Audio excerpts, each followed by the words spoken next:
السلام علیکم ورحمۃ اللہ۔ تین اوقات ایسے ہیں کہ جن کے اندر نماز پڑھنا مکروہ تحریمی ہے، یعنی کہ نماز کا اعادہ واجب ہوتا ہے اگر ایسے وقت میں نماز پڑھی جائے۔ ایک طلوع آفتاب، ایک غروب آفتاب اور ایک زوال کے وقت، جس کو نصف النہار شروع بھی کہا جاتا ہے، یعنی کہ جب سورج بالکل سر کے اوپر ہو، درمیان میں ہو، تو اس وقت نماز پڑھنا شرعاً مکروہ تحریمی ہے۔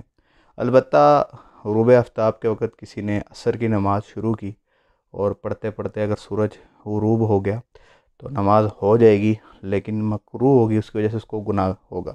البتہ اس کے علاوہ تمام صورتوں میں ان اوقات میں نماز پڑھنا شرعاً مکروہ تحریمی ہے۔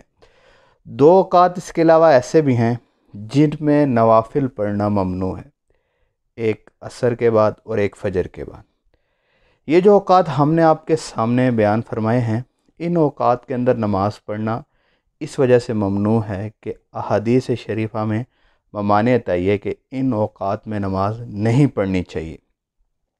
مطلب یہ ہے کہ تین تو ہم نے آپ کے سامنے بیان کر دیے، جن میں طلوع آفتاب، غروب آفتاب اور زوال کے وقت، ان میں تو ہر قسم کی نماز مکروہ ہے، چاہے نوافل ہو، چاہے وہ فرض ہو، اسی طرح چاہے وہ قضا نماز ہو، اور اسی طرح سجدہ تلاوت ہو، جس قسم کی بھی عبادت ہو، ان اوقات کے اندر جو ہے وہ ممنوع ہوگی۔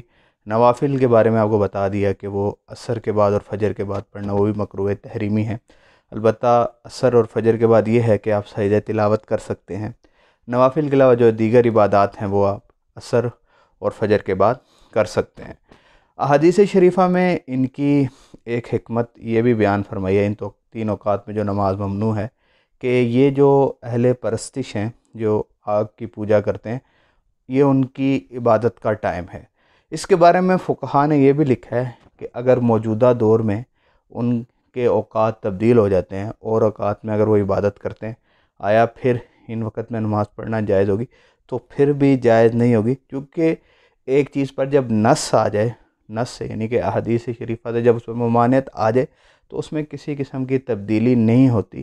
وہ تو ایک حکمت کے تحت ہے کہ یہ اس کی حکمت ہے، تو حکمت کے تبدیل ہونے سے یہ ہے کہ حکم تبدیل نہیں ہوگا۔ انسان کو کبھی بھی جس چیز میں شریعت ایک حکم بیان کر دے تو وہاں پر کبھی بھی انسان کو عقل کے گھوڑے نہیں دوڑانے چاہیے، کیونکہ جہاں عقل ختم ہوتی ہے تو وہیں سے شریعت اور وحی کا علم جو ہے وہ شروع ہوتا ہے۔ جزاک اللہ خیر۔